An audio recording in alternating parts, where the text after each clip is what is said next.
Swift Reconfiguration, Kappa Cannoneer, Goshintai, Shurikai. These are the popular cards that everybody's talking about from the Neon Dynasty Precon commander decks. What he means by popular is that those cards are worth some money. Today we're going to be talking about the cards that are $4 or less that maybe you missed from the Kamigawa Neon Dynasty Precon products. Let's get into it right now.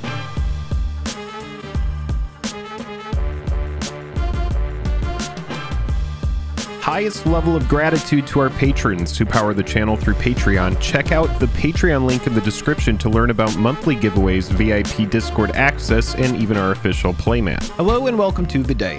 Thank you for spending your time with us. I'm Jake. I'm Joel. Welcome back to another episode of Jake and Joel Are Magic. We are going to talk about the Neon Dynasty Precon commander decks. If you're not familiar, they print unique cards into those. Cards that, until they get reprinted somewhere else, that's the only place to get them. Some of these cards have some actual playability and are under $4, like Jake said. But before we get into them, if you would, hit that like button, hit that subscribe button if you like the video by the end of it. It really helps us out. It's a great way to support the channel if you're just hanging out right there. We've got some fun cards to talk about today. Again, all of these are like $4 or less. I think it's like $3.75.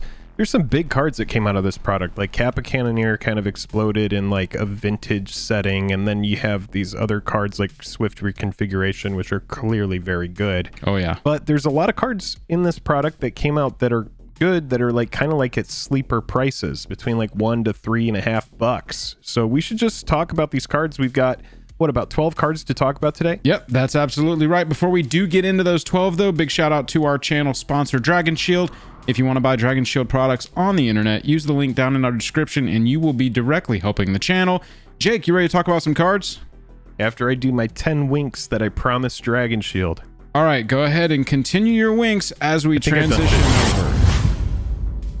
Okay, let's get started with Drum Bellower. A white and 2 other for a 2/1 flying spirit, Jake. It says untap all creatures you control during each other player's untap step. This card is like a Seedborn Muse, but for just your creatures. I mean, generally it's very, very strong to control your untaps and have them happen outside your actual untap step. That can just be abused in a lot of different ways. Any commanders that have activated abilities, any creature really that has an activated ability, kind of like Hannah's Ship's Navigator, you're getting multiple permanents back every turn that passes, and Kelsian's able to take extra shots at other creatures between your turns, all your mana dorks. You know, there's just a lot that you can do with an ability like this. Powerful activated abilities is where I think this card is going to shine the most, but obviously the turn that you attack and then you're able to untap at the very next turn is always going to be the move that you want to do with combat damage. Very strong card, and this was one that was hyped from the start, but the price is just, it's pretty medium right now. Yeah, next we have Organic Extinction, and this is a fun card with Improvise. Like Kappa Cannoneer blew up because of Improvise as well. Right. There's lots of artifacts that matter in Commander. So for 2 white and 8 other, and hopefully we're not going to cast it for that 8 other, that's crazy, destroy all non-artifact creatures. So in an artifact creatures matters strategy, this is a board wipe that you should absolutely have, and you can reduce that cost. So, you know, if you have your soul rings, by all means tap your soul ring for 2 mana, but if you have any other artifacts on the battlefield that might not be doing anything, you're going to be able to cheat this out for less. The ability for just 2 mana, wipe all of your opponent's creatures off the board, leave your entire attacking line, and then swing through. It's just crazy to me. Sharoom comes to mind, the Hegemon. Yeah, very strong. Alabu, yeah, like, Brea, both of those definitely want this. Any deck, honestly, that has white in its identity and is reliably going to have like 6 or more artifacts on the battlefield, it's, I mean, at 6, that's a Wrath of God. So at 6, this is a Wrath of God. You know, 6 artifacts on your battlefield, this is a Wrath of God with upside. So any deck that has white, and you're going to reliably be able to turn this into at least a Wrath of God or better, it's an auto include. You know, Vanquish the Horde is sort of my favorite top tier board wipe right now. This is like in that secondary identity because it's going to be able to give white a really playable, an additional very playable board wipe, but not be completely ubiquitous, right? I like how specifically this is designed. Right, and that's what commander decks really want, are very specific cards for certain strategies. You know, a lot of players, they're going to have a pretty tuned deck, and when a new set comes out, they're going to be looking for one card, like one card from that set to maybe go into their deck. And so this is specific and niche, but it's great. That's what you're going to get out of our Sleeper Series #1 and these Precons #2. You're going to get specific cards for specific strategies. Kind of like Aerial Surveyor here. This is a 3-mana, 3/4 vehicle. It also flies. And if it attacks, on the attack trigger, whenever it attacks, if the defending player controls more lands than you, search your library for a basic plains card straight onto the battlefield tapped, then you shuffle and it crews for 2. I think that since this is a vehicle, it's dodging board wipe, and you're able to wipe the board, play a power 2 or greater creature or create a token, something like that, crew, swing, ramp your board past. That's an insane turn. This is probably not going to go in a deck with green. So if you have a pile of mana rocks and you're behind on land, you're most likely going to have somebody to swing at so that you can make sure to be thinning out your deck and grabbing a plains each time you attack. I would probably not venture much further out of 2 colors, probably 2 or less colors for this card. Just because in Commander, once you get into 3 color, you just have so many different kinds of lands that you don't have a lot of room for basics, and so it's probably going to fall short on that. On that front. Yeah, no, I completely agree. Yeah, that's a good ramp for a deck that doesn't have access to good ramp. Yep. Next, we have Iron Soul Enforcer. This is an interesting card. Whenever Iron Soul Enforcer or a commander you control attacks alone, return target artifact card from your graveyard to the battlefield. This card here is really great for recursion. So if you have gone through a board wipe, if some of your artifacts get destroyed, then just let this sit on the battlefield while your commander attacks alone in the air. And then you're able to get stuff back from your yard. I see this in kind of like, when I see this card, I think of Rafika the Many, kind of like a Voltron type strategy, where if you are attacking alone with your commander, then you're likely going to want to put some swords on it. Some sort of equipment is going to go on it. So this is going to be a good card for getting stuff back when it inevitably gets destroyed. I think it's a really fun card, and it offers some unique strategies. Whenever you're able to get stuff back from your graveyard, that is not a bad thing. You know, whenever it has to do combat damage, that's like, oh, we were almost there. It's like, that makes the ability that much less attractive. When it's on the attack, oh man, we're just doing it. We're just going into the attack step, and if they don't respond before attackers are declared, then we're getting this ability. So if you like cards like this, you want to build a deck like this, look for the keyword Exalted. If you're not familiar, that keyword is from back in the day, and it has to do specifically with creatures attacking alone. You'll get some play out of good synergy with that. Jake, next up we have Cyber Drive Awakener. This is a 6-mana 4/4 flyer. It gives all other artifact creatures you control flying, and when it enters the battlefield until end of turn, each non-creature artifact you control becomes an artifact creature with base power and toughness 4/4. They will also have flying because of its first ability. Yes. All of your food, all of your clues, all of your tokens, all of your non-creature artifacts, your mana rocks, all become money. Dude, all become 4/4s out of nowhere. They can all fly. Bro, this is a finisher in an artifacts deck. This is only blue too, and it's only 1 blue pip. It's not like blue, blue, blue 3. It's insane. This card is so good to me. The same sort of decks. Give it improvise. Oh, dude, I know. When I'm reading it, I'm going, oh, this is gonna have improvise. You just wait. But you're right. Yeah. Thank God it can't come out there for cheaper. Man, I'm telling you, the same decks that want Organic Extinction want Cyber Drive Awakener. This is the synergies that we were talking about.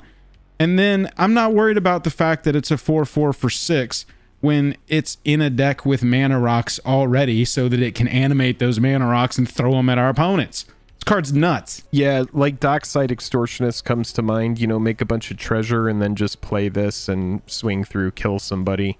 Easy. There's a lot of degenerate ways to use this, and it's in blue, which blue always has a pile of mana rocks that's helping it, you know, cause supreme degeneracy early in the game. So I think this card definitely has a home somewhere. It's definitely a late game bomb, like you're talking about, a finisher. Just like drop it and go for the throat.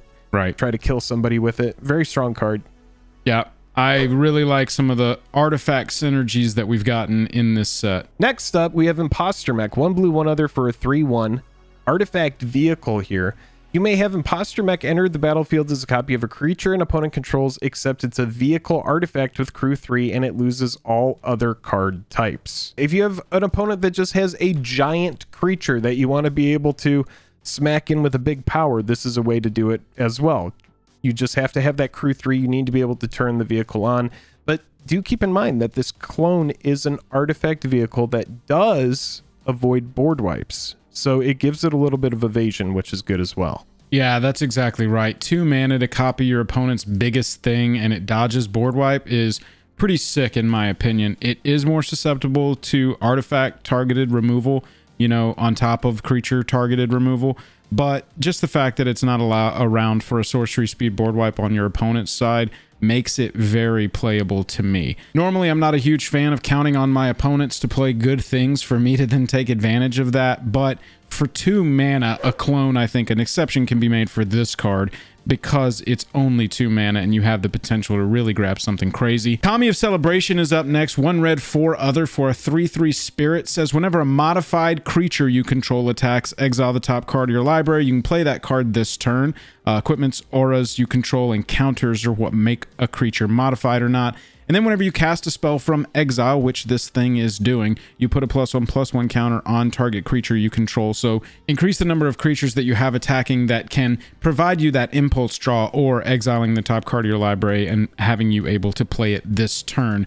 I really like any kind of +1/+1 counter strategy, obviously, because you're already going to have creatures that are modified when this enters the battlefield so that you can go ahead and start getting that impulse draw and refilling your hand, like Halar, Halana and Elena, Grumgully. This is going to go off in those decks. I really want to build it into Calamax so that we get the impulse draw off of the dinosaur attacking, because Calamax is going to be growing itself with +1/+1 counters, and you're going to get more triggers and possibly more instant speed spells to play. So I think this is a cool card for decks like that. But any deck that's got +1 counters involved, Corvold, Phylath, Animar, anything like that is really going to like Kami of Celebration. A little bit top heavy as far as mana value goes, but that's okay. A lot of time in casual EDH, 5 mana is not too much for a card, especially when we are ramping and especially when we're playing our Soul Rings. Well, and you want to play it late. In my opinion, the best strategic way to play this is get creatures with counters or suited up with auras and equipment ready to go. They're ready to attack. Then we play Kami of Celebration, and then it's basically like 5 mana, you know, 3 impulse draws off of your attack. That'd be pretty sweet. So I think it definitely, yeah, you're right. The mana cost is what keeps that from being a highly competitive card, but it does sort of encourage this play it so you get value after you've built up your whole attacking thing. Yeah, next up we have Unquenchable Fury, 1 red and 2 other. I love enchantments that come back, auras that keep coming back. Enchanted creature has, whenever this creature attacks, it deals X damage to defending player, where X is the number of cards in their hand.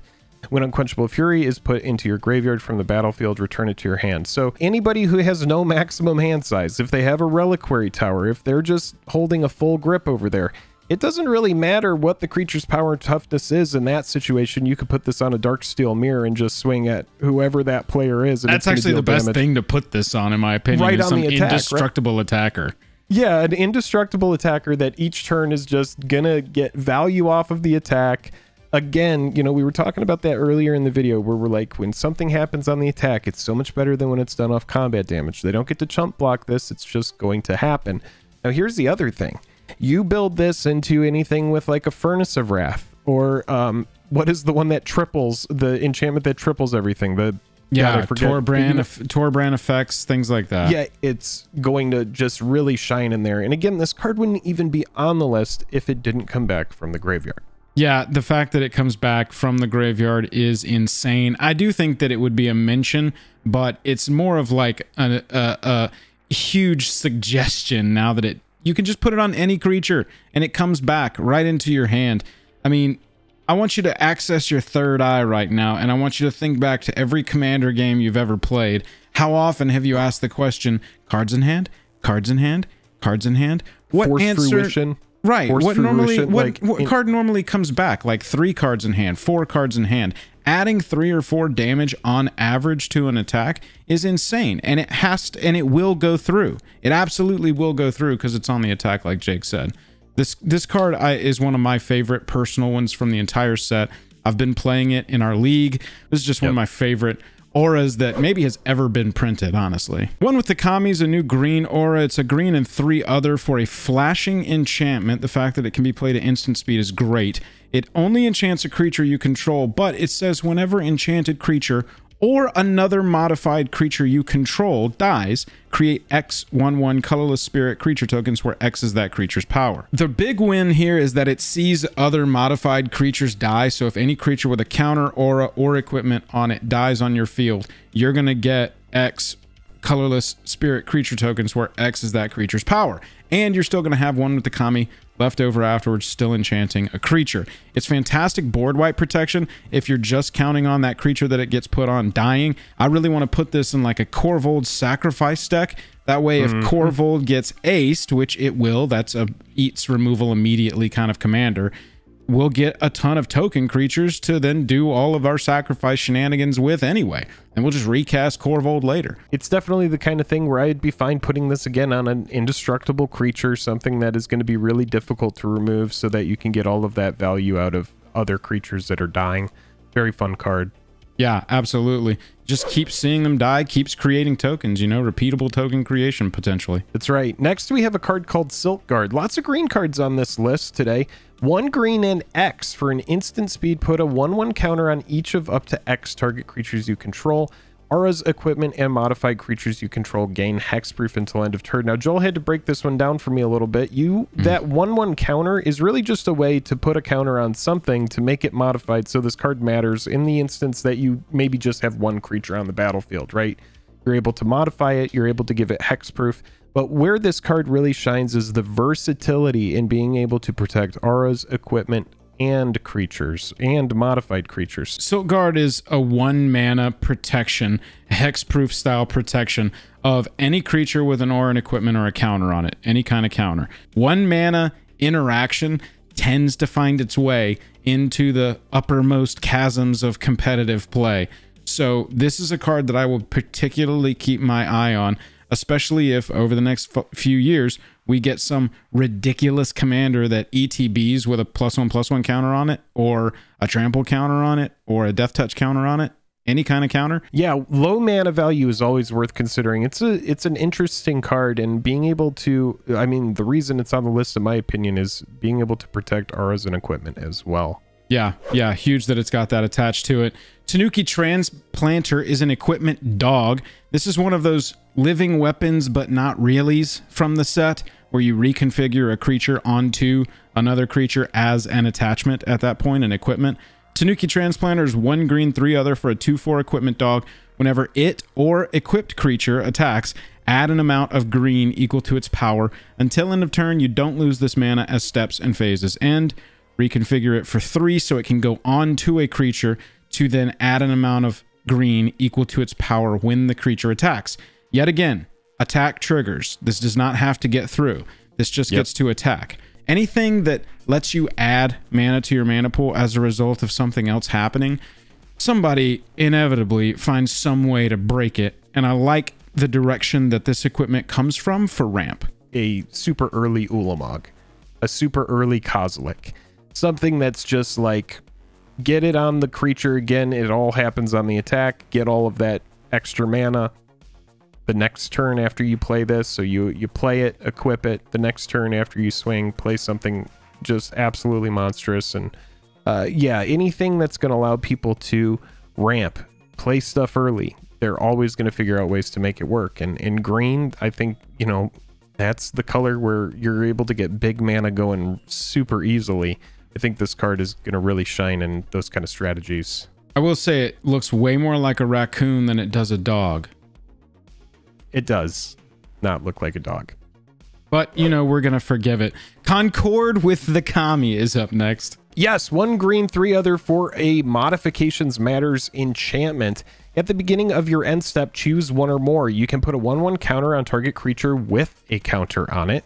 You could draw a card if you control an enchanted creature, and create a 1/1 colorless spirit creature token if you have an equipped creature. So where I think this card is going to shine the most is in those second 2 modes. I think combining counters and auras and equipment is going to be a little bit difficult in a commander situation.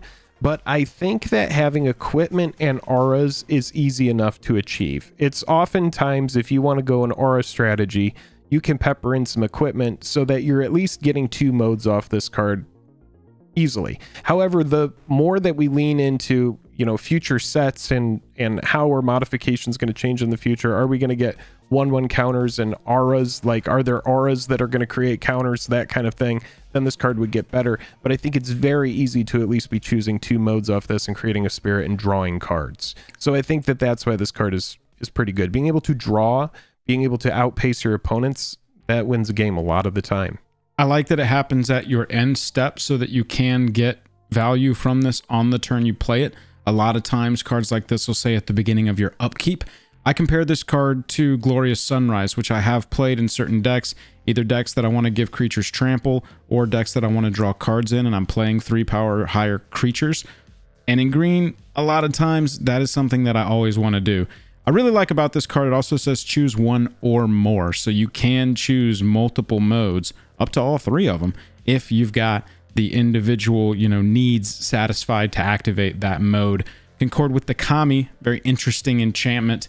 I think we'll get more and more aura equipment, +1 counter love. It's one of those cards that only gets better with time, right? That's how I feel about it, yep. Next is Ruthless Technomancer, and I'm thinking that maybe time will show that this is the most powerful card on our list, but we will see. 1 black, 3 other for a 2/4 human wizard, wildly relevant creature types. When it ETBs, you may sacrifice another creature you control, and if you do, create a number of treasure tokens equal to that creature's power. Already, before we read the rest of the card, I'm going, okay, Blink deck, Blink Aristocrats style deck, where we're sacking creatures, we're getting a lot of treasure tokens. This is how we're ramping from Ruthless Technomancer, entering and exiting and re-entering the battlefield. Okay. Lupine Prototype.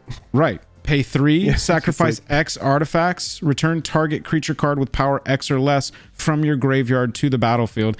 X can't be 0. So for 3 mana and those treasure tokens that you're creating, or any other artifact creatures, artifact tokens, whatever you're creating, then you're returning creatures with power X or less from your graveyard to the battlefield.